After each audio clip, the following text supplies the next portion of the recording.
Bora lá? Mais um episódio do Descomplicando a Veterinária. Gente, eu tô muito contente. Tô contente de verdade pela repercussão, né? Chega pra gente nos directs, às vezes, o aluno ali dizendo, cara, que legal, aquilo me ajudou bastante. Então, eu tô muito feliz. E isso faz eu vir gravar toda semana aqui com o coração, assim, grato, né? Porque isso tem contribuído para nossa comunidade. Mas isso não pode, não seria possível, né, eu fazer tudo isso se eu não tivesse meus parceiros. Então, antes de começar o episódio de hoje, eu quero agradecer ao Hub 2181, né, essa infraestrutura maravilhosa, onde eu gravo meus criativos. O Hub ele é uma solução para o audiovisual. É uma locadora de equipamentos. Então, ali no Hub, tudo que você precisa de equipamentos para fazer sua produção audiovisual é uma locadora, tá? E o Hub também, além de locar os equipamentos, ele loca infraestrutura, então tanto para podcast quanto outras produções, né? Tem vários estúdios, então ele consegue locar essa infraestrutura. Outro parceiro que eu gosto bastante é a Altec. A Altec, né, ela produz equipamentos para o médico veterinário. Então a Altec, ela produz, é muito conhecido do pessoal, o vaporizador, né? Ele tem desde o universal, calibrado para servo, calibrado para ISO, o Smart, né? Agora está iniciando com ventilação também. Mas, além de fabricar, a Altec, ela faz manutenção desses equipamentos. Então, você às vezes tem de uma outra marca dentro do seu centro cirúrgico, quer fazer a calibração, a manutenção, a Altec é a solução, tá?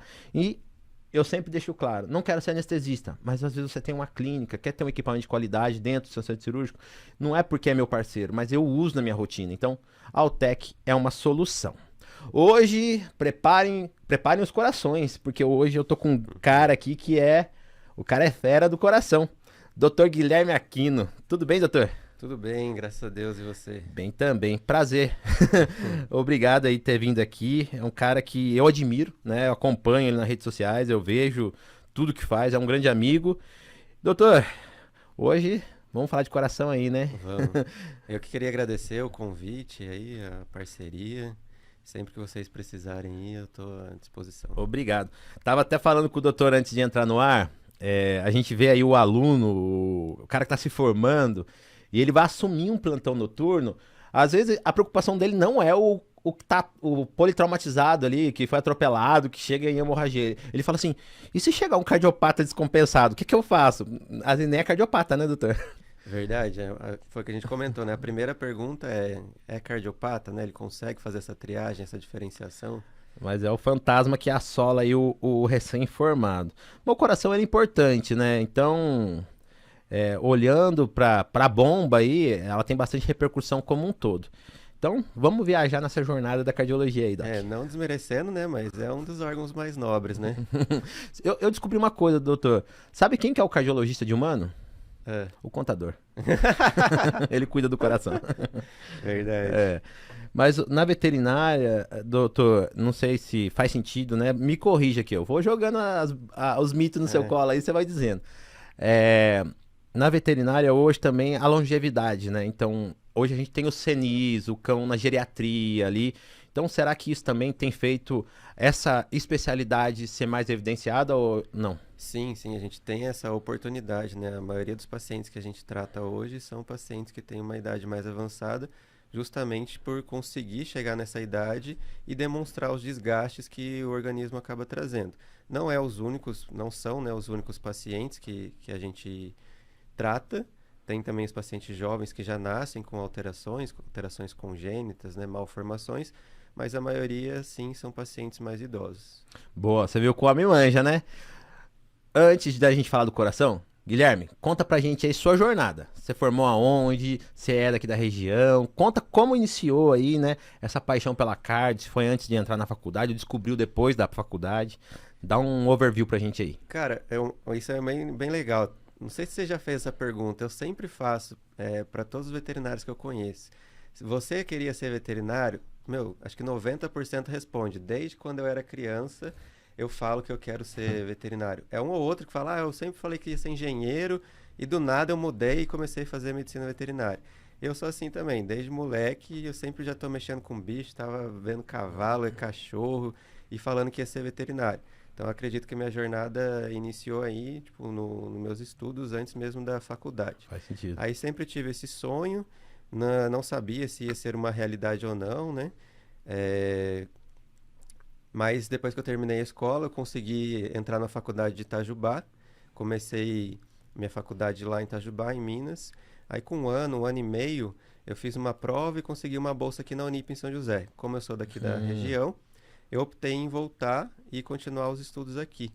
Então eu fiz a minha graduação na Unip boa. e até então, até o quarto ano, eu falava que ia trabalhar com cavalo. Era minha paixão e tudo mais, mas eu não conhecia o mercado. Eu Sim, só tinha essa questão de gosto. E isso também é bem interessante, é uma oportunidade que a veterinária dá pra gente. Tem vários leques onde a gente pode trabalhar, onde a gente pode exercer a nossa profissão. sim. É, E aí, no quarto ano de faculdade, onde a gente começou os estágios mais obrigatórios, eu falei, putz, vou ter que ir para a clínica de pequenos. E aí consegui a oportunidade com um professor meu, que era o Dr. Webel. Ele tinha uma clínica em Jacareí e junto com ele tinha um cardiologista, que é o Dr. Calez, os dois trabalhavam juntos e Sim. foi onde eu comecei a conhecer a cardiologia e comecei a gostar, né? Eu vi ele fazendo ali os exames, vi o tratamento, vi os resultados, o quanto ele conseguia melhorar na expectativa de vida dos pacientes, a qualidade. Eu falei, nossa, isso é bem interessante. E aí comecei a mudar a minha visão em relação à clínica de pequenos. É, E aí no quarto ano eu já comecei a mudar. O meu TCC já estava praticamente pronto, ainda fiz Em de equinos? equinos, mas já visando totalmente a cardiologia. Aí terminando a faculdade, eu procurei uma residência só em cardio. Na época não tinha, eu tinha que fazer uma residência em clínica. E eu Hum, tinha que sair da região. E eu comecei a pensar se isso era tão interessante, já que eu tinha a oportunidade de acompanhar um cardiologista diariamente. Eu já tinha a oportunidade de renomado ainda, né? renomado, O cara é exatamente. bom. O Calais conhecido, né, no Brasil inteiro aí. É. É, E aí eu teria que sair daqui para fazer uma residência mais generalizada, sendo que eu tinha a oportunidade de estar com ele e, em paralelo, trabalhar com o Dr. Webel na parte clínica e de plantão. E aí eu entendi que falei, opa, é uma oportunidade ímpar que eu não posso perder.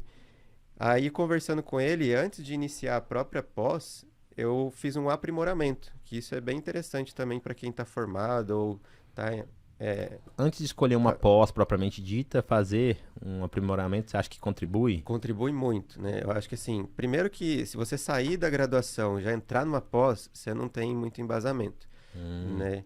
Principalmente da parte prática. Eu vejo que teoria você pode até conseguir bem numa faculdade, né? Mas a maioria das faculdades, na parte prática, sim. infelizmente, às vezes acaba deixando um pouco a E, desejar. e agora até um pouco menos, viu, doutor? Tava conversando aqui com a professora Janaína e a Uhum. carga diminuiu 3 horas. Então hoje estão formando generalistas mesmo, com aquela sede de pós-graduar. Exatamente. A gente teve a questão da pandemia aí também, que eu vi que prejudicou bastante o Sim, ensino, né? Teve que ir muita coisa pro online e da prática. Eu acho que a parte teórica, tipo, meu, é muito bem absorvida de forma online, mas precisa ser híbrido principalmente pela parte prática. sim. E aí, por essa defasagem, na minha época, então, tipo, eu sou formado há 13 anos, era maior ainda.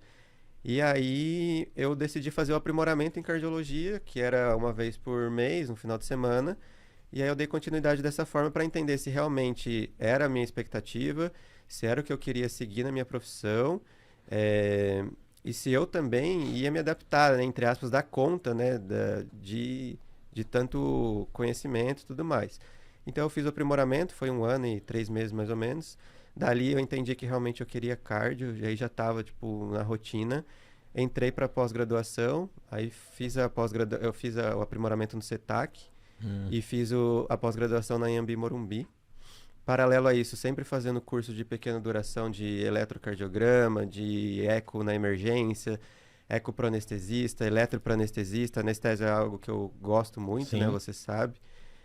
Sempre acompanhei muito anestesia, no plantão às vezes até fazia anestesia ali na emergência. É algo que eu fiz bastante curso e é muito bom, porque na hora que eu vou hoje fazer uma avaliação pré-anestésica também, a visão que eu tenho para conversar com o anestesista, ela é um pouco diferenciada pela afinidade que eu tenho pela anestésia, Sim. né? Aí depois da pós, mesmo pós-graduado, a gente não sai capacitado para fazer um ecocardiograma de qualidade. Você aprende muito bem a interpretar, Sim. mas fazer não. E aí eu entrei num curso de aperfeiçoamento de ecocardiografia, pela Petcor, que é a Lilian, que é a coordenadora, né? Que foi coordenadora da Associação Brasileira de Cardiologia por muitos anos aí. Legal. Excelente profissional, e aí aprendi muito. E a partir disso venho participando de congressos, sempre atualizando aí para tentar dar o melhor atendimento aos nossos pacientes. Olha só, o foco aqui do Descomplicando é sempre o aluno, né? E você falou, né, dessa... Você arrumou um mentor na sua jornada aí, né? Sim. E se você assistiu o primeiro episódio aqui do nosso podcast, eu falei com o Dr. Juan. O Dr. Juan é um anestesista, né? E aí a gente falando ali de casos de hemodinâmica, eu citei você.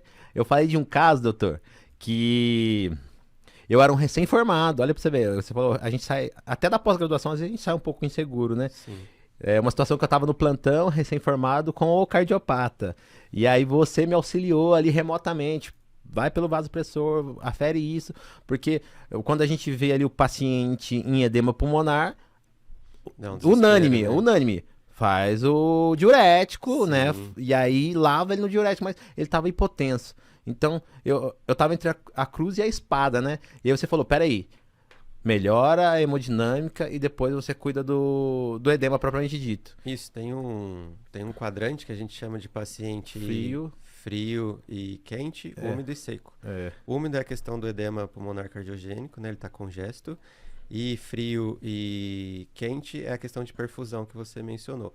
Aquele paciente, ele estava seco, desculpa, ele estava úmido, né? Que você mencionou, e estava frio. Exato. Então é o pior paciente para a gente tratar.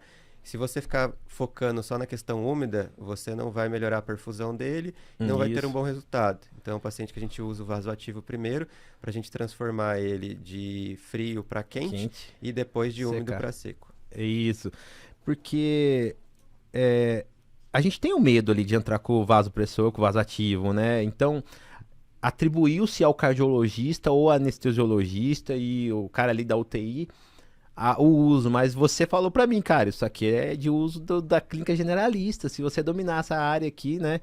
E hoje eu vejo que isso tem me ajudado bastante. Mas, então você vê que a cardiologia é muito além de só cuidar do traçado e tudo mais. Tá envolvido em outras questões hemodinâmicas que repercute até em outros órgãos. A gente fala muito do cardio renal.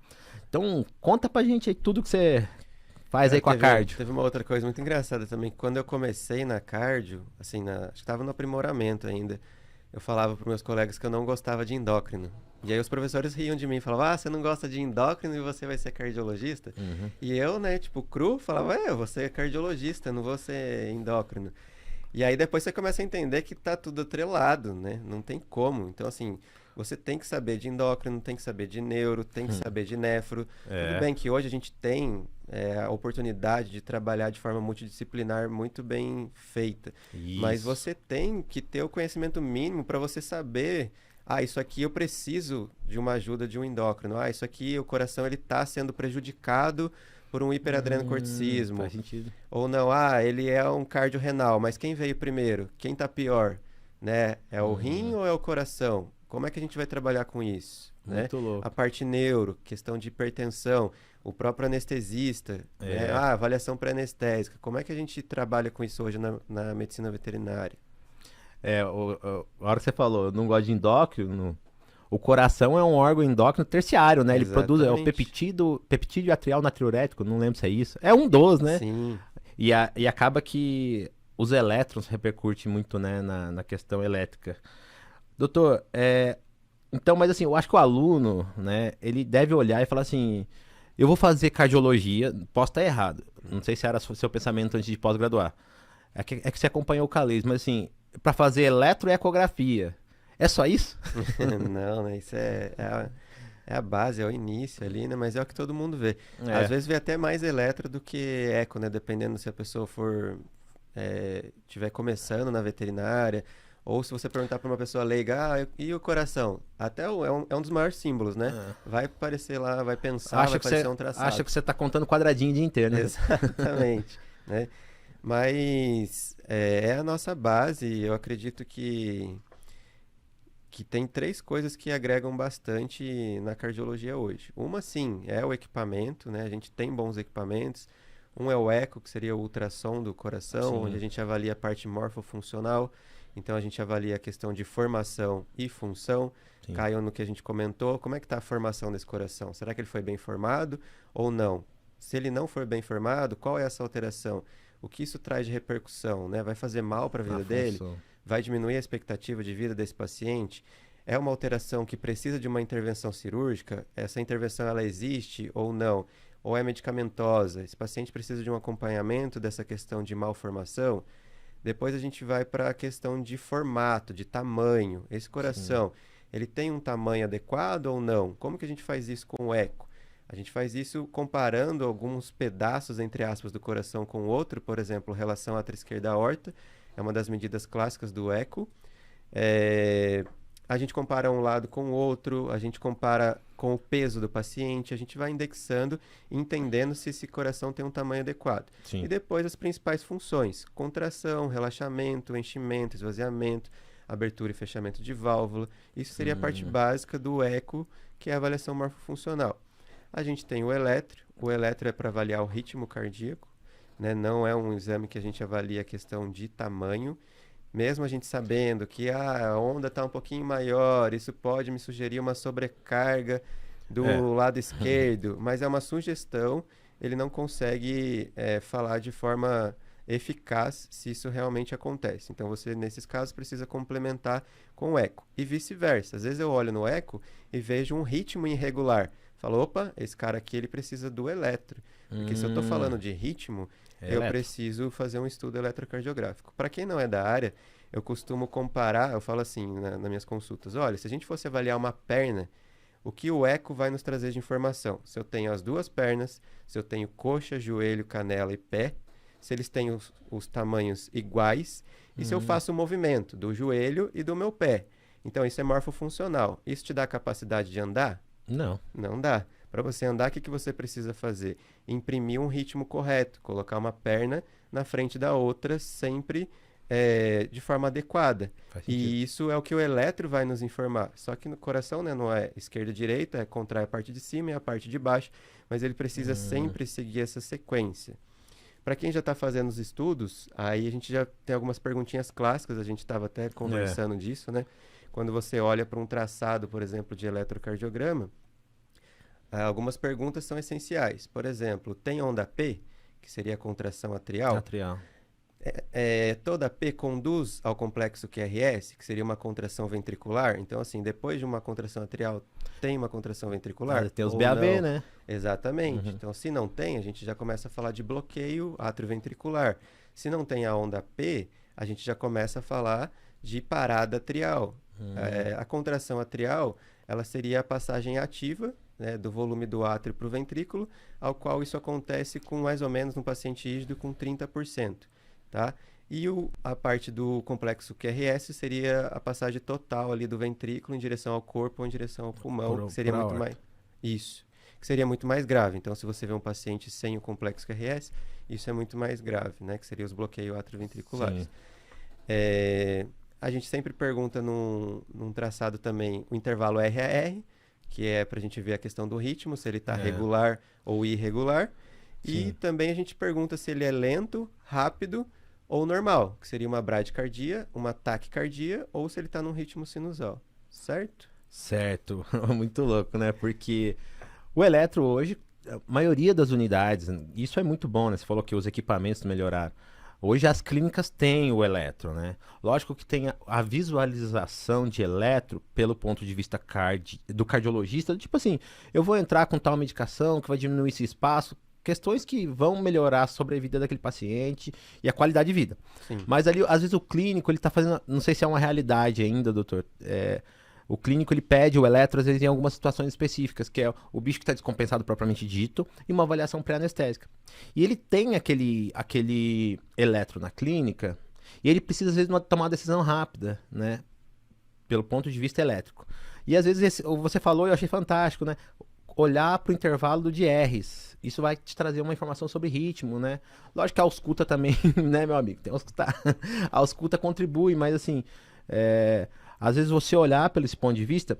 Então, o olhar do clínico, às vezes, é um pouco diferente do cardio. Você acha que, assim, quando você faz um laudo de cardio para cardio ou um laudo para o clínico, muda um pouco, assim, a forma com que você escreve isso?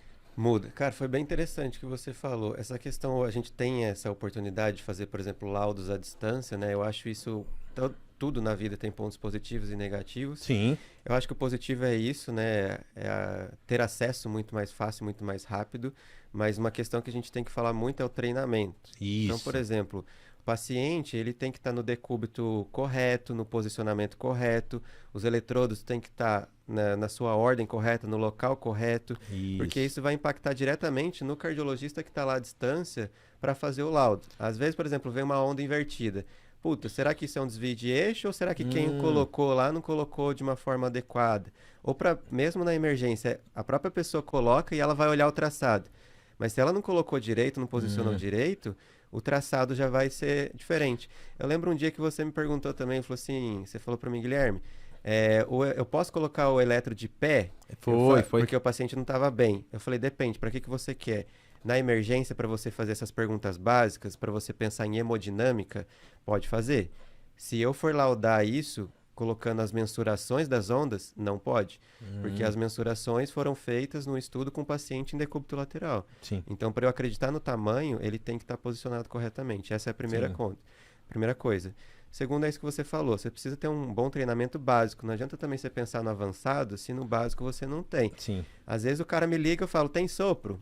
Ah, doutor, não Nem, nem, sei. nem Ou, usou o esteto, só tá no é, pescoço. exato. Ou, não escutei ainda. Ou, putz, doutor, vou ser sincero, não Isso. sei te falar. Se eu perguntar qual que é o É. foco do sopro, então, piorou. Qual é o grau desse sopro, né? Como é que tá a ausculta pulmonar? Tem estertor ou não tem? E- Qual é o foco? É caudal? Porque isso, por exemplo, já traz muita informação pra gente. Opa, tá no foco caudal, isso é edema. Tá em posição ortopneica, saturando baixo.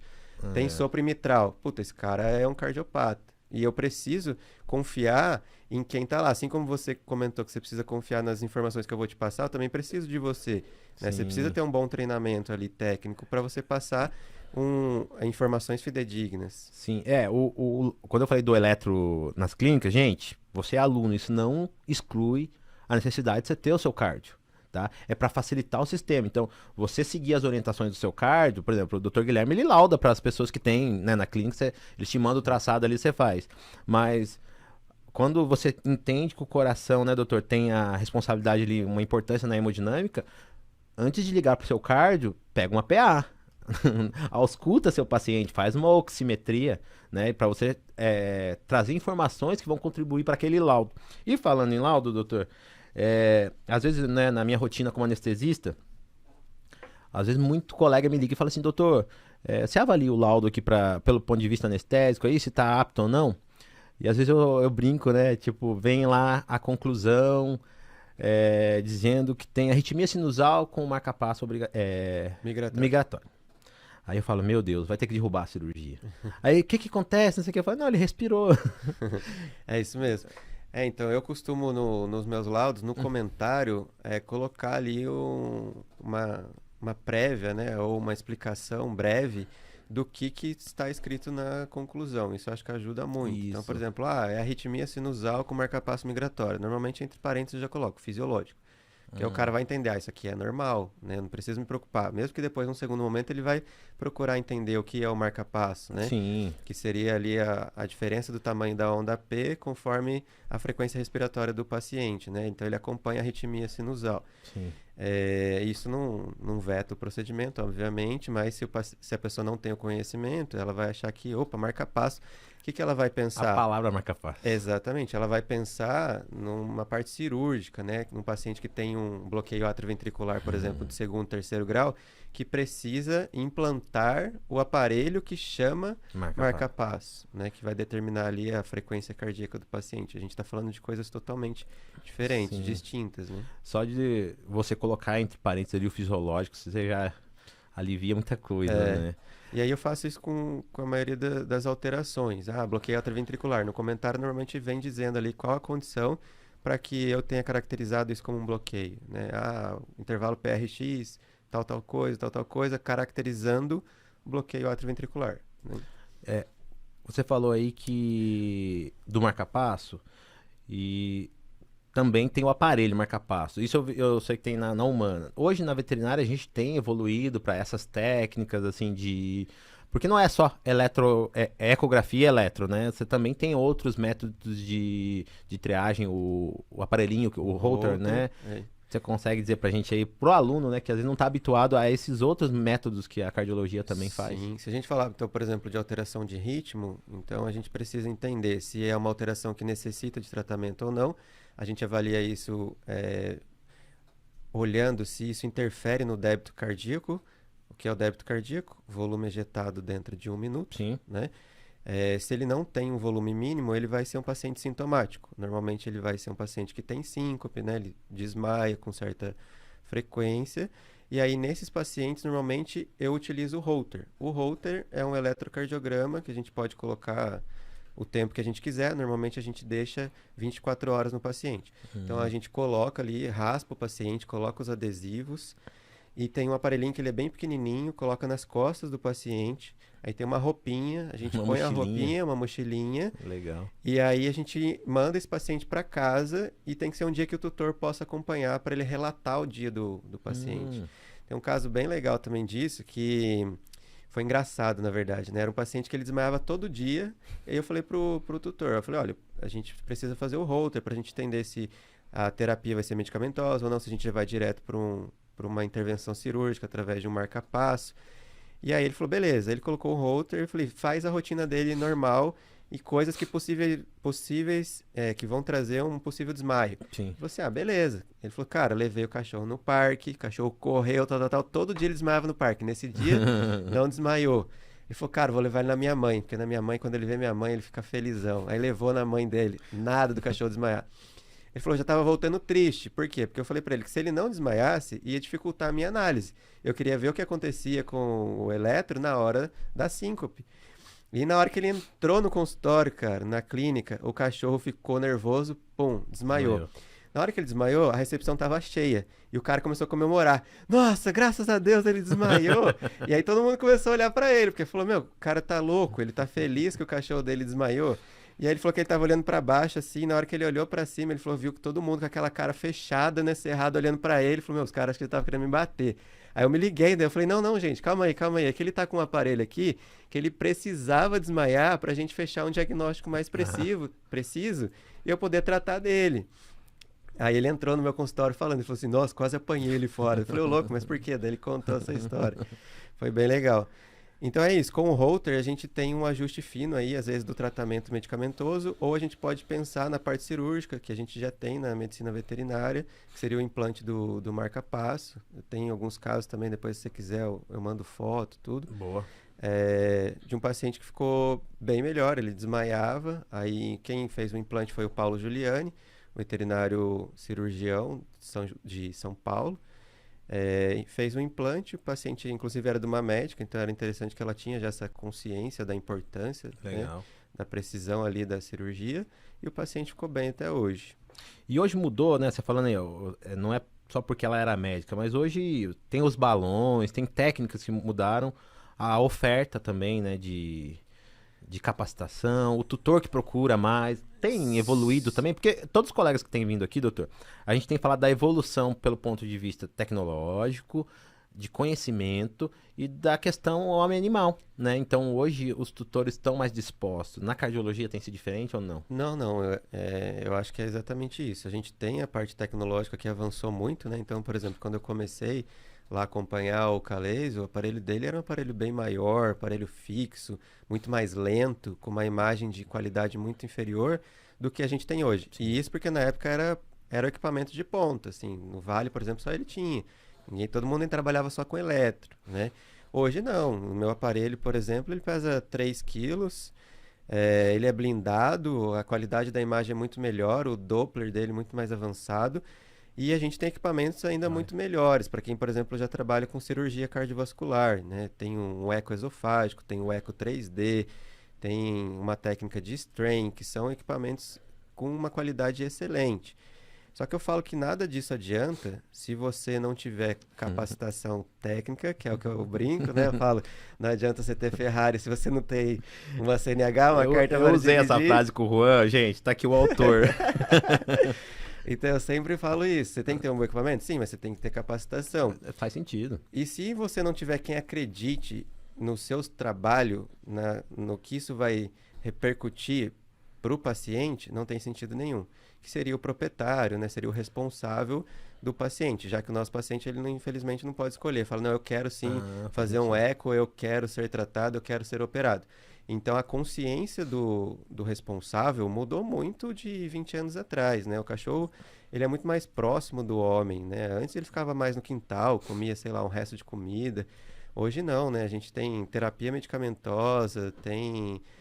a percepção muda muito, então isso é muito bom. Ele consegue entender uma doença muito mais rápido. Ah, o meu cachorro tá tossindo. Se ele tivesse lá no quintal, o cara ia demorar muito mais tempo para ver que o cachorro estava tossindo. Hoje o cachorro deu uma tossinha na cama do tutor, ele, opa, peraí. Tá radiografando o pulmão amanhã. Exatamente, isso não é normal, vou levar lá para entender o que está acontecendo, né? Por quê?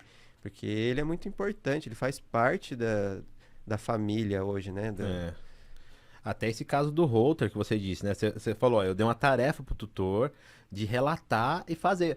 Ele podia ir trabalhar e deixar o cãozinho ali em cima da cama e não te trazer informação nenhuma, isso. né? Tem a questão financeira, assim, né? Tem, como a gente E também... a gente entende, né? A gente investe muito, tanto em conhecimento como em equipamento.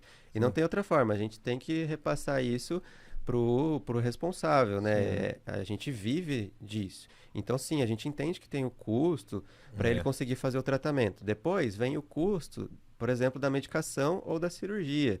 Só que não é só isso. Tem também a parte que ele precisa ser ativo ali.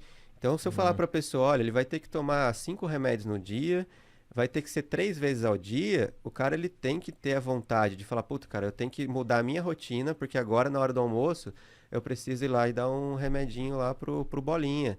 Porque se eu não der, isso vai diminuir a expectativa de vida dele, ou vai diminuir a qualidade de vida dele. E é isso que você falou, a gente dá algumas tarefas pro tutor e ele precisa colaborar, porque senão não tem sentido. Então, essa proximidade nossa também com os nossos clientes faz parte do resultado que a gente espera. Eu falo então que é mais um custo, é o energético, né? Exato. Tá disposto a fazer, né? Eu acho que esse é o mais caro, porque às vezes você mudar a sua rotina, né? É difícil. É difícil. Mas o cara que tá disposto, a gente vê bastante resultado. Tem aqueles termos, né? Olhando pro aluno, cara, o aluno ele deve, eu falo por mim, gente, se assustar, né? Quando fala da cardiologia, fala, meu Deus, o dia que eu estiver diante de um cardiopata, eu tô lascado. E tem alguns termos que a gente usa, eu como anestesista também ficava com muito medo quando vocês usavam os BAV da vida aí, que dá medo. Doc, o que seria essas alterações? O que é o BAV? Qual é a repercussão? Como funciona? Dá um overview pra gente, por favor. O BAV seria o bloqueio atrioventricular. Ele existe em 3 graus. De primeiro grau é só quando a distância entre a contração atrial e ventricular ela está maior do que deveria ser. O de segundo grau é quando às vezes a contração ventricular acontece e às vezes não. E o de terceiro grau é quando não tem contração ventricular, só tem contração atrial. Para quem está começando, eu gosto de fazer bastante analogia, né? Boa. Não, mas eu gosto, aprendo bastante. Eu falo que a parte elétrica do coração é como se fosse uma fábrica ou uma empresa. Então, o nó sinusal, que é o primeiro ali em cima, ele seria como se fosse um diretor. É ele que vai começar todo o procedimento. Quem fica ali entre o átrio e o ventrículo, que é o nó atrioventricular, antes do feixe de His, eu falo que é o coordenador. Abaixo do coordenador vem o feixe de His, que passa ali pelo septo interventricular e vai se aderindo ali nas paredes. Isso, do ventrículo, tanto do esquerdo como do direito. Eu falo que esse é o chão de fábrica. É a galera que realmente, tipo, trampa. Se não tiver eles, não vai. Então, só que precisa ter uma ordem, precisa ali ter uma gestão.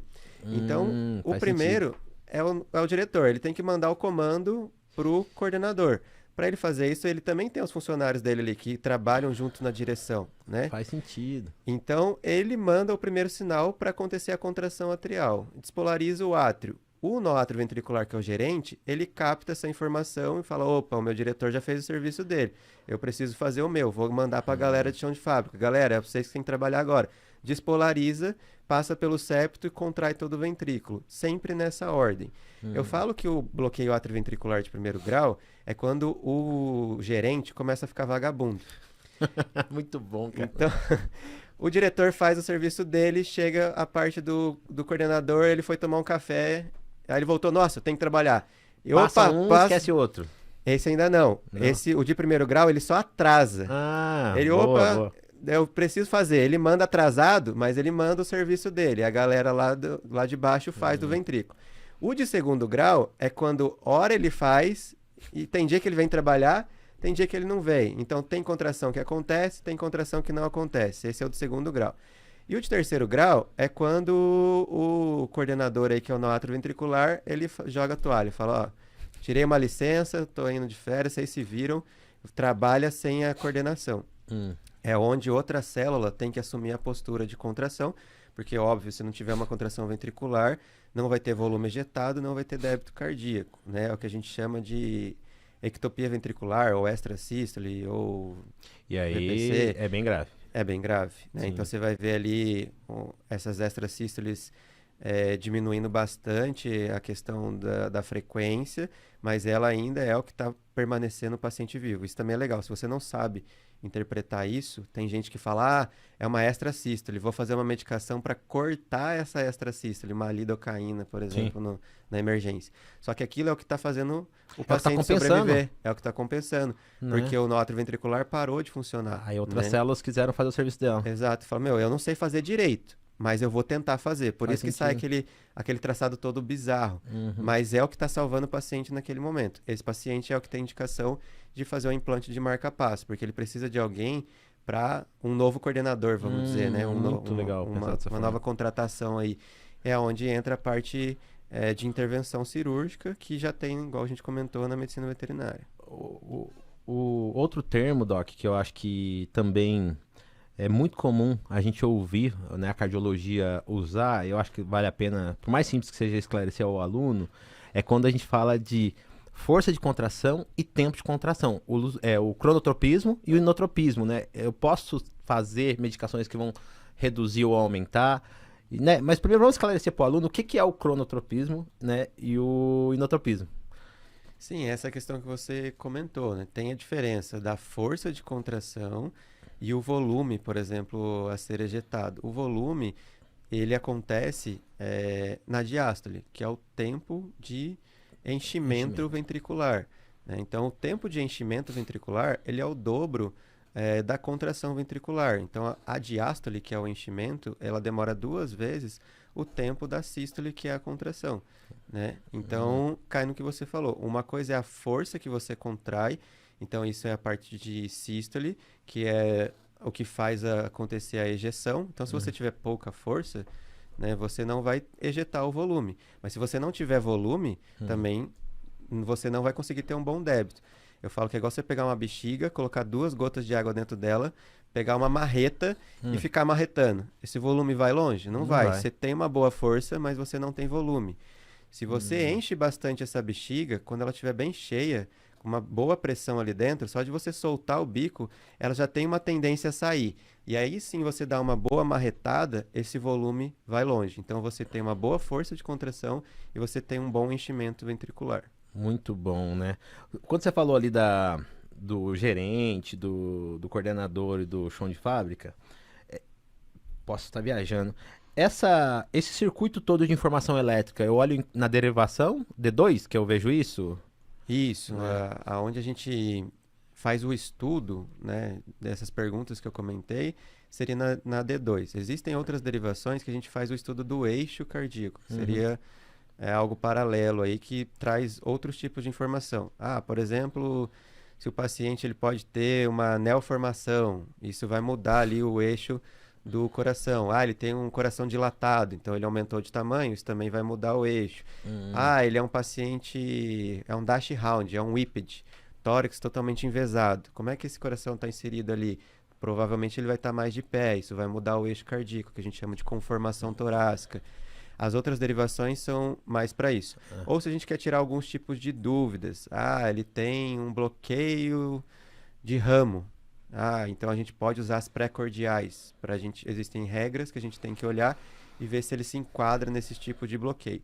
Mas o eletro básico, que seria, por exemplo, para um clínico geral, para um plantonista, o carro-chefe é a D2. Ele tem que olhar ali na D2 e o que ele tem que saber nas outras é o que está positivo e negativo. Então, as únicas negativas são a AVR e a AVL.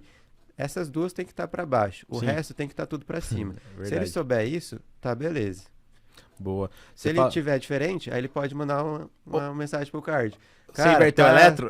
Tá negativo aqui. Daí eu sempre falo, manda um vídeo do paciente fazendo eletro. Primeiro pra eu ver invertido. isso, se tá invertido ou não, se realmente ele tem um desvio de eixo. Eu não sou cardio, mas na minha rotina eu olho pra eletro o tempo todo, no ponto de Sim. vista do monitor, né? Eu gosto muito de olhar pra D2. E às vezes acontece comigo, assim, de ter uns eletro invertido, eu corro pro eletrodo. Eu falo, mas tá tudo certo, assim. É. A primeira coisa que a gente faz é olhar Mas pro eletrodo. até eu também, tipo assim, eu vejo, por exemplo, uma onda invertida, a primeira coisa, porque assim, todo mundo tá passível de erro. É. Aí eu olho, putz, tá negativo. Primeira coisa, pum, bato o olho. Né? Ah, nossa, E às vezes né? dei mole aqui, troquei. Pá, você troca e olha de novo. Ah, beleza, ficou normal. Ou olha e fala, putz, não é. Tá Então, negativo. Antes de Aqui tem o pensar BO. em reinventar a roda, aprenda a usá-la, né? Exatamente. Antes de pensar que aquele paciente tem uma cardiopatia nossa, muito louca, às vezes é um elétrico, né? Pensar no básico. E eu já atendi isso também. Por exemplo, ela fez uma eletrodistância. E quem tá à distância, o cara às vezes não consegue fazer essa diferenciação. E é uma clínica que você não tem acesso, por exemplo. Lá, o cara mandou lá da Bahia pra você não tem telefone, não tem nada. Eu tenho que colocar todas as possibilidades, né? Eu coloco lá, pode ser um eletrodo alterado ou não. Pode ser o bloqueio de tipo X, do tipo Y, né? Muito louco. Você falou do Dash Round aí, Doc. Eu lembro muito na aula de clínica. Tal doença. O Pudo entrava em todas, mas assim. Tudo. Então, assim, hoje a cardiologia veterinária, você percebe que a procura se dá. A gente comentou do pré-operatório, do cardiopata descompensado, mas tem aquele, por exemplo, o criador que cria o Dachshund. Ele quer fazer um preventivo. Então hoje tem a procura por prevenção a partir da raça que eu tô adquirindo? Tem sim, né? Assim, um canil assim bom, de qualidade, hoje ele já pensa muito nisso nas raças que ele tá criando, né? Isso não só na cardiologia, eu vejo também, o cara que cria um pastor, ele vai ver lá se tem uma displasia, ele vai mostrar que o pai e a mãe não tem, ele vai fazer exame no filhote. Isso também acontece na cardiologia. Por exemplo, o Cavalier é a raça campeã de alteração de válvula de mitral. Eles têm isso de forma muito precoce. Então, todo canil, ele já faz exame nos pais, obviamente, faz o controle no pai. Se o pai ele tem a predisposição, eles tiram, né, da criação matriz. como matriz. E nos filhotes também. Então, tem canil que a gente faz isso. A gente já faz um eco e depois faz um acompanhamento, no mínimo anual, dependendo dos resultados que a gente encontra. Por que isso? Porque a gente quer trabalhar com prevenção. Quanto antes a gente descobrir, a gente pode entrar com uma terapia se for preciso, ou o tutor ele vai estar mais consciente do que pode acontecer, ou a gente pode indicar, por exemplo, por uma cirurgia. Hoje a gente tem a cirurgia de válvula de mitral, que é bem nova. Isso existe em poucos centros do mundo, e a gente tem aqui no Brasil com o Diego Lessa e o Guilherme Goldfeder, que é um clamp que você coloca na válvula. Ou tem também a terapia medicamentosa, né, que também já é bem eficaz, já está bem comprovada aí que aumenta a expectativa de vida e a qualidade de vida do paciente. Ou se a gente pensa em outras raças que trazem outros tipos de alterações congênitas. O Golden, o Bulldog, entre aspas, eles gostam muito de estenose. Então, é o estreitamento na saída do coração, ou do lado esquerdo ou do lado direito. Então, ali na válvula aórtica ou na válvula pulmonar. Isso vai trazer repercussões ao paciente, às vezes silenciosas. Quando ele demonstra um sinal clínico, essa alteração já está mais avançada, o coração já está, entre aspas, ali mais baleado, Sim. com mais repercussões, com mais alterações. Então, se a gente faz isso de forma precoce, a gente pode indicar, por exemplo, uma cirurgia de balão para ele e resolver isso. Ou mesmo se não for indicativo de cirurgia, a gente pode dar um suporte com terapia medicamentosa também. Então, isso é interessante porque a maioria dos veterinários que trabalham com canil, eles são os clínicos gerais. Então, o clínico, ele também precisa ter essa consciência de falar, eu dou suporte para um canil de bulldog, então eu vou atrelar uma terapia, um conhecimento multidisciplinar. Eu vou chamar um colega aí que é cardio e vou fazer uma conscientização para que a gente comece a trabalhar dessa forma. E isso acaba só aumentando a qualidade, né, do canil, e também vai refletir no ponto final, que é o responsável ali tendo o seu paciente por mais tempo e vivendo melhor. Doc, você falou aí do V-clamp, do balão. Hoje, além da tecnologia de triagem, também melhorou na questão de tratamento, na terapêutica, né? Essas cirurgias, elas são abertas, são fechadas, né? Hoje a gente tenta a maioria das cirurgias de forma fechada. Ainda existem algumas que fazem abertas ou híbrida. Às vezes você precisa fazer apenas um acesso lateral, intercostal e o restante você consegue fazer de forma fechada. Mas a gente cada vez mais está optando por fazer procedimentos, entre aspas, fechados, né? O PDA que, quando fala de cirurgia cardio, eu acho que o PDA foi o que começou a abrir tórax aí, né? Isso, que E seria hoje a persistência faz, do ducto arterioso, né? hoje faz-se como? A maioria das vezes A fechada, maioria né? é fechada, isso, né? Você coloca ali um sisteminha que você, entre aspas, você tampa ali, obstrui esse canal que deveria ter sido obstruído quando o Quando paciente nasceu, nasce. né? É, Acho que o aluno ele pensa assim, ele lembra da Christine Yang lá no Grey's Anatomy. Na veterinária eu falo que é o Grey's Anápolis. A gente tem essa realidade também, porque eu lembro muito, né? Eu era um viciado em Grey's Anatomy. Do arco cirúrgico, lá o furoscópio, a galera cateterizando, né? Hoje o arco tem alguns centros que tem, né? E é usada para cardiologia, para algumas situações. tem o arco cirúrgico, sim. A maioria dessas cirurgias que eu comentei, elas têm o auxílio do arco cirúrgico. Então você acompanha na íntegra ali a imagem, né? Exatamente. Que legal. Mas eu lembro, olha, pra você ver, o aluno deve também pensar, né? Quando você é aluno, você fala assim, ai, eu vou começar fazendo vacina, que é mais fácil. E junto com a vacina a gente desvermina, né? Aham. Então, a gente sempre ouve falar na faculdade, é uma realidade, eu acho que tem diminuído bastante com a prevenção também através de medicamentos, o verme do coração, né? Então, hoje, esse diagnóstico, tanto da oncologia na cardio ali, de você fechar um diagnóstico de uma massa e também do verme do coração, se dá pela ecografia, você consegue prever isso ou não é método diagnóstico? Ele auxilia na Diro, né, na É, dirofilariose, ele auxilia no diagnóstico, né, mas a gente sempre tem que fazer um exame de sangue para confirmar. microfilares ali envolvidos. Na verdade, é um caminho duplo. Às vezes, por exemplo, eu faço eco e eu vejo ali uma imagem hiperecogênica linear no ramo da artéria pulmonar sugestivo de dirofilária. Aí eu vou solicitar os outros exames. Vamos fazer aqui um exame de sangue para a gente fechar esse diagnóstico de microfilária. Ou vice-versa. Às vezes o clínico faz o exame de sangue por outro motivo. Acho que é doença do carrapato, né? É uma erlíquia. E aí o patologista ali, com uma qualidade, ele consegue ver na lâmina e falar, opa, isso aqui é Diro. E aí vem para mim para a gente entender, para a gente estagiar o quanto isso está repercutindo na parte cardiológica ou não. Se eu preciso dar um suporte paralelo ao tratamento. Ou se, às vezes, o colega fala, você faz esse tipo de tratamento? Eu faço. Ou não, eu faço o tratamento e você faz o suporte pela repercussão que houve, sei lá, uma hipertensão pulmonar. E a gente trabalha junto. Classificação ASA, eu uso muito no anestésio, né? Mas a cardio também consegue contribuir muito para essa avaliação, né? Você consegue estadiar, classificar, na verdade, dessa forma, assim, quando você faz essa sua avaliação cardiológica, fala assim, esse paciente eu posso dizer que ele é um ASA 1, ASA 2 e etc. Sim, isso na veterinária também, não sei se pela importância da parte cardiovascular, mas às vezes o clínico acha que quem faz essa avaliação, quem dá o aval, é o cardio, né? Manda a responsabilidade pro cardiologista. Não, você vai fazer uma avaliação cardiológica. Se o cardiologista falar para você que pode, ele tá liberado. Fala, opa, peraí, eu já explico pro cliente. Não é assim, né? Então, por exemplo, teve uma vez que eu atendi um paciente. Pela parte cardiológica, ele seria a classificação de risco de 1 a 5, né? Para quem não sabe. Então, já começo para o tutor mencionando que não existe risco 0. Já começa numa classificação de risco 1, a gente chama de ASA, né? De ASA 1 a ASA 5. E eu sempre falo, quem faz a classificação final de risco é o anestesista junto com o cirurgião. Né? É ele que vai mencionar ali a técnica que vai ser usada, o tempo, o risco de sangramento. O anestesista é quem vai ver de forma muito mais macro como é que estão os exames de sangue. Ele tem problema hormonal? Não tem. Tem problema renal? Tem problema cardíaco? Então, essa somatória é o que vai trazer a classificação final de risco. E não só a parte cardiovascular, né?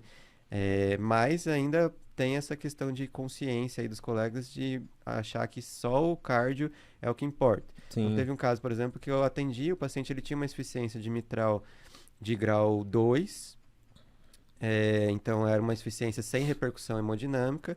Por esse motivo, ele não precisava de tratamento, mas era um paciente que ele tinha hiperadrenocorticismo e que ele tinha que operar a coluna. E ele tinha uma utilização de corticoide de uso indevido pelo tutor e por um tempo muito prolongado, que era o que o tutor via ali que ajudava na qualidade de vida dele.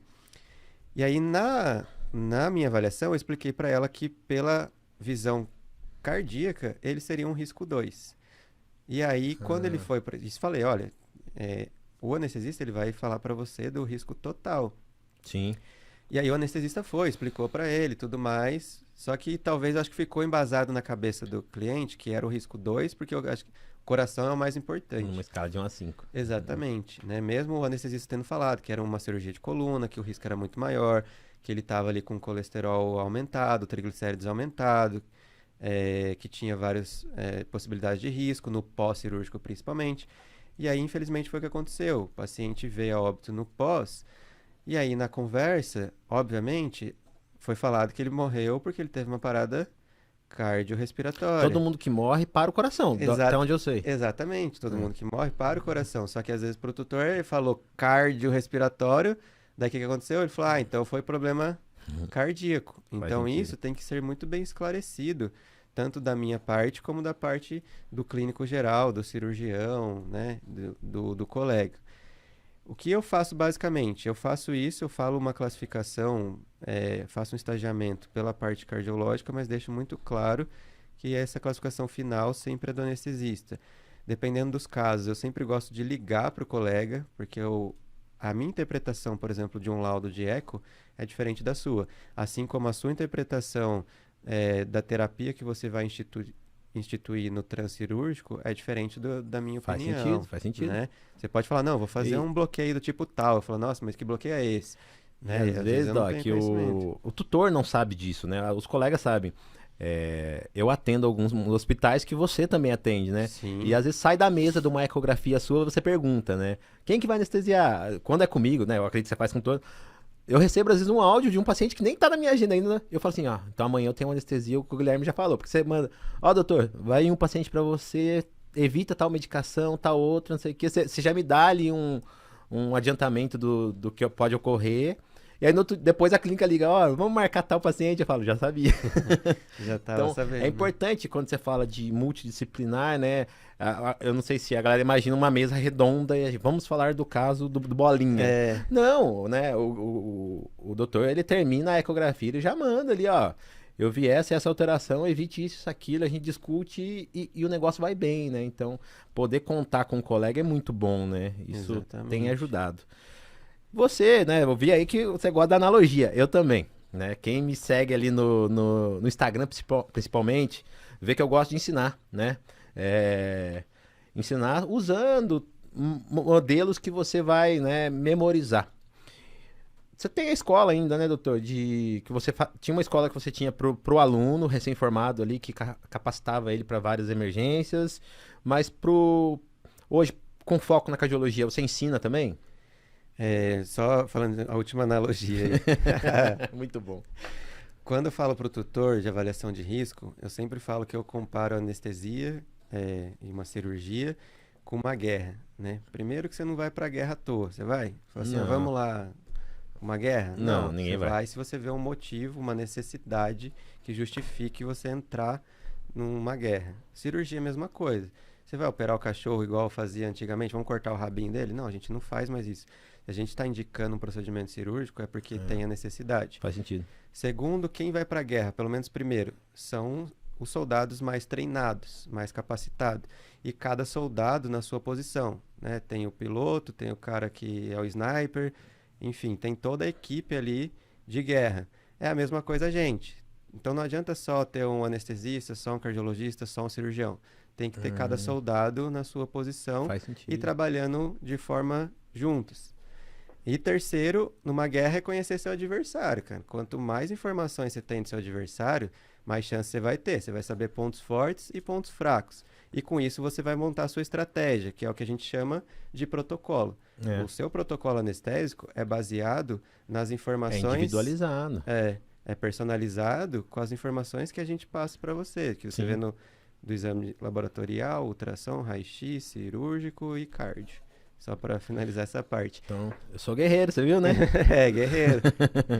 E aí, eu tenho sim, né? A gente parou um pouco, né? A gente tem, né, a escola que era presencial até vir a pandemia. E aí isso acabou atrapalhando um pouco da parte prática, e era tudo presencial também, até a parte teórica. E isso, as pessoas ficaram com muito medo, assim, lógico, a gente teve que parar mesmo, não era uma atividade necessária, só que veio a parte boa, né? Com isso, começou a aparecer mais um nicho aí da parte online, as pessoas começaram a se adaptar com isso. E eu falo que para mim foi, acho que uma das únicas coisas boas que a pandemia trouxe. Sim. Porque de restante foi algo Perdas. bem triste, muitas perdas, né?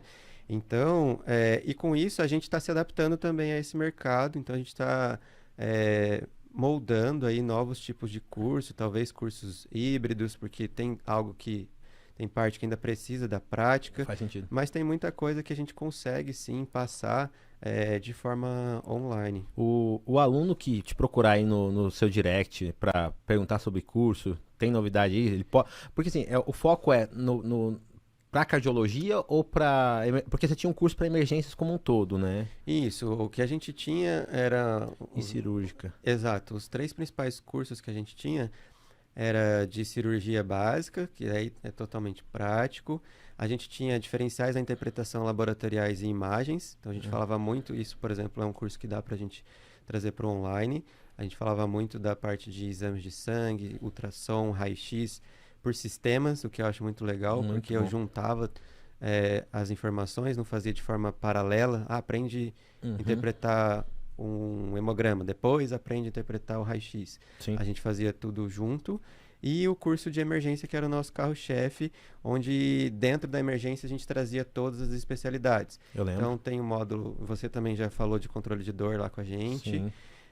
Então tem a parte prática de emergência mesmo, que é a parte do ABC, tem a parte de uso de bombas, de fluido, de controle de dor. Tinha as outras partes que seriam das especialidades. Então, por exemplo, o ortopedista ia falar de trauma. O cardiologista ia falar de edema, de crise hipertensiva e de arritmia.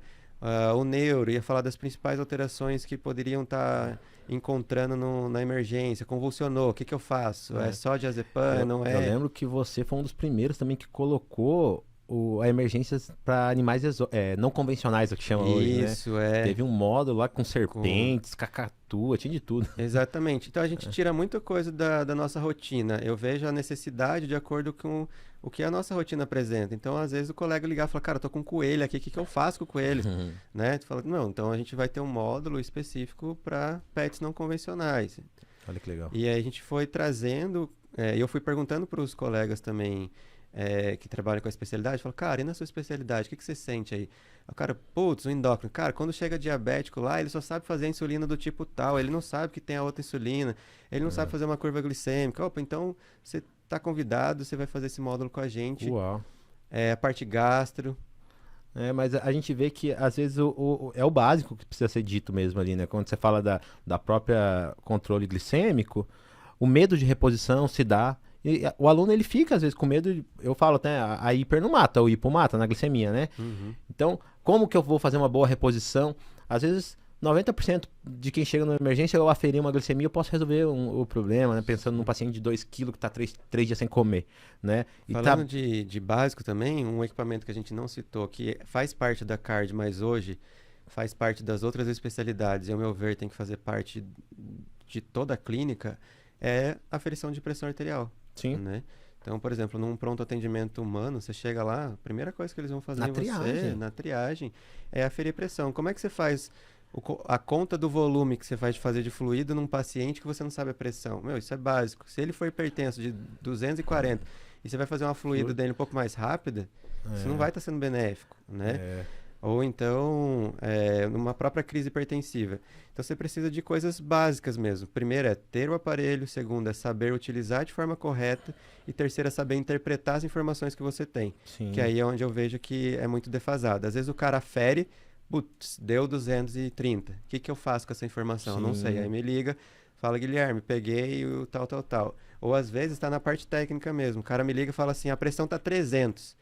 Opa, então ele nem obstruiu o fluxo, ele girou o esfígmo inteiro e Isso. ele tá achando que a pressão tá 300. Eu falo, cara, qual o manguito que você tá usando? Você sabe Posicionamento do escolher o manguito, manguito? né? Você fez da forma correta? Tá ali nos 40% que tem que ter? Ah, não sei isso. Eu olho pro braço do cachorro e coloco o manguito. Não, então você troca o manguito, deixa eu ver. Aí É. faz uma ligação de vídeo. Aí o cara faz e fala, não, você não tá escolhendo. E põe o outro manguito. Coloca, obstrui, quanto que tá a pressão? 160. Né? Então você precisa ter um treinamento e daí com a informação fidedigna você saber a conduta que você vai tomar. Olha pra você ver. Isso é importante falar, Guilherme. Não é pra trazer dolo. Ah, o pessoal não sabe. Não é isso. É que o óbvio, às vezes, precisa ser dito pra gerar segurança. Quando eu fiz a pós de anestésio, o anestesista, né? A maioria já anestesiava. Você fala, eu sei pegar veia. É regra pra quem é anestesista. Eu fiquei um final de semana inteiro num módulo, sabe o quê? Acessos vasculares. Vamos ensinar a pegar veia direito. E eu falei, pô, não sei mesmo. Eu precisava aprender isso. E às vezes você chega pro aluno e fala, meu, a gente vai começar do zero. Como você escolher o manguito, como você posicionar o manguito. Isso é importante, Exatamente. né? Eu acho que eu tenho muita coisa para aprender, todos nós estamos numa caminhada, Sim. né? Mas eu falo isso não é por ser arrogante, é porque eu já passei por isso. Eu já tive essa dor, eu já sofri isso. Por exemplo, quando eu entrei para fazer estágio, o Dr. Web me perguntou qual catéter que você vai colocar nesse paciente de 5 quilos. Eu olhei, era pequeno, falei assim, vou colocar o menor, que é o amarelo. 24. Ele falou assim, por que você escolheu? Porque é o menor. Ele falou, não, não é pela cor, pelo tamanho. Você tem que ver A vazão. exatamente a quantidade de vazão que ele te capacita. E se você tiver que fazer uma prova de carga porque a pressão está baixa e você precisa de uma vazão maior, É. você não vai ter com esse catéter. E aí você pode perder o paciente por isso. Então, para ele, como ele está com uma pressão baixa, ele precisa do volume X. Então, para ele é o catéter Y. Olha só, eu aprendi isso também de uma forma muito parecida, assim, né? Ó, o próprio termômetro. Às vezes o estagiário põe, você fala, dá uma curvadinha, você tem uma resposta melhor. Mas falando do catéter, né, da vazão, que tá bem escrito ali, quando a gente pensa na fisiologia, anatomia do vaso, que o endotélio ele é sensível, você coloca o 24 com o amarelo e você faz um metronidazol, às vezes vai lá, você chicoteia aquele silicone, a maioria de Teflon hoje, chicoteia aquele plastiquinho e ele encosta na parede, gerando uma flebite. E aí você tem que trocar aquele acesso todo dia. Aí você fala às vezes pro cara, por que você colocou amarelo? É porque eu fiquei com dó de pôr o 20, que é o rosa. Mas o 20, você picaria ele uma vez só, ele ficaria 5 dias, 3 dias com aquele Um acesso, acesso de qualidade. porque ele não faria esse chicoteamento, né? Cara, eu acho que assim, a parte básica é o pilar, assim, como eu acho que como tudo na vida, né? Se você tem uma boa estrutura, qualquer coisa, na sua família, se você tem uma boa estrutura familiar, você vai conseguir ter uma boa família. Se você tem uma boa estrutura, você que está iniciando, se você conseguir ter foco numa boa estrutura básica, saber pegar um bom acesso, saber fazer uma boa colheita de sangue, as coisas básicas bem feitas, a sua evolução vai ser muito mais rápida. Uau. E aí você às vezes não tem isso quando você está lá estudando. Eu, por exemplo, não Não, tinha. a gente aprendeu na Falava, nossa, marra. meu, mas por que que tem que ficar toda hora mexendo no aparelho de pressão? Por que que tem que ficar pegando vaso não sei quantas vezes? Todo mundo faz isso.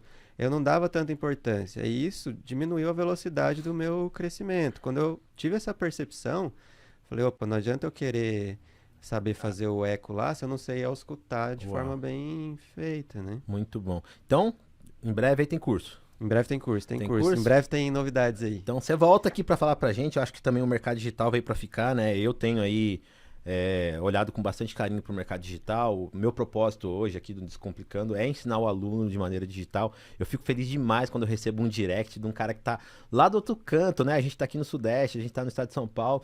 Um cara lá do outro canto do país fala: Doc, passei na prova, ficar de uma dica de 1 minuto e meio que você gravou. Então a gente pode sim contribuir com a nossa a nossa área com a veterinária, ajudar o outro, né? Então, o Descomplicando é isso também, né? Hoje, eu acredito que você foi muito aí beneficiado pelo doutor, muita coisa bacana. Eu aprendi de novo, doutor. Obrigado mesmo, sim. Fiquei feliz demais em revê-lo.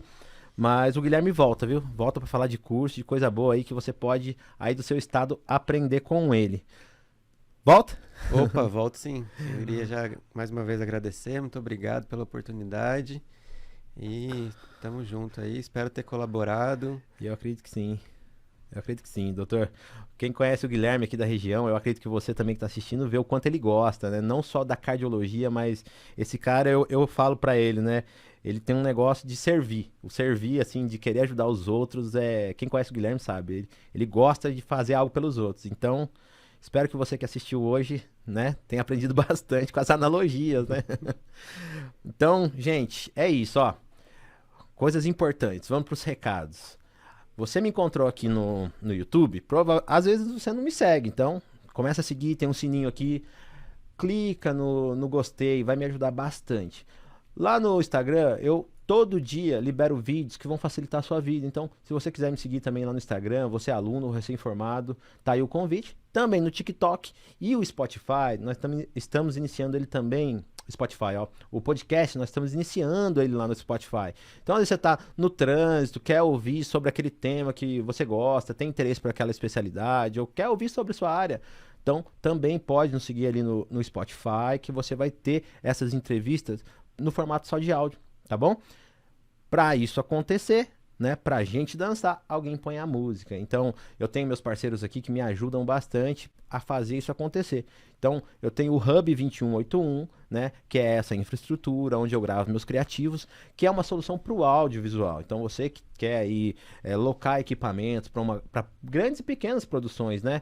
O Hub ele tem o serviço de locação e também de infraestrutura, né? O estúdio de podcast também ele é feito para locação, é todo cambiável, você formata ele conforme a sua necessidade e também tem um estúdio onde você consegue gravar de tudo lá embaixo.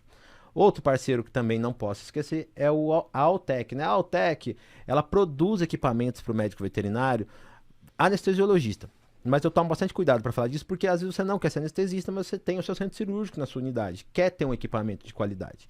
Então, a Altec é a solução. Tem ali o calibrado para isoflurano, sevoflurano e universal. E todos os periféricos, tá? Então, mas eu não tenho o aparelho Altec, eu tenho de outra marca. Ele vai conseguir para você o periférico, além de manutenção e calibração. Então, é isso. Obrigado aos meus parceiros. Obrigado mais uma vez, doutor. Agradeço. E você que ficou até aqui, meu muito obrigado também. Espero que você tenha sido abençoado, né? Dá pra usar essa palavra. Você foi abençoado hoje aí com tudo que o Guilherme trouxe e que junto a gente possa crescer, aprender, né? Eu tô aprendendo também, mas a gente possa descomplicar a veterinária.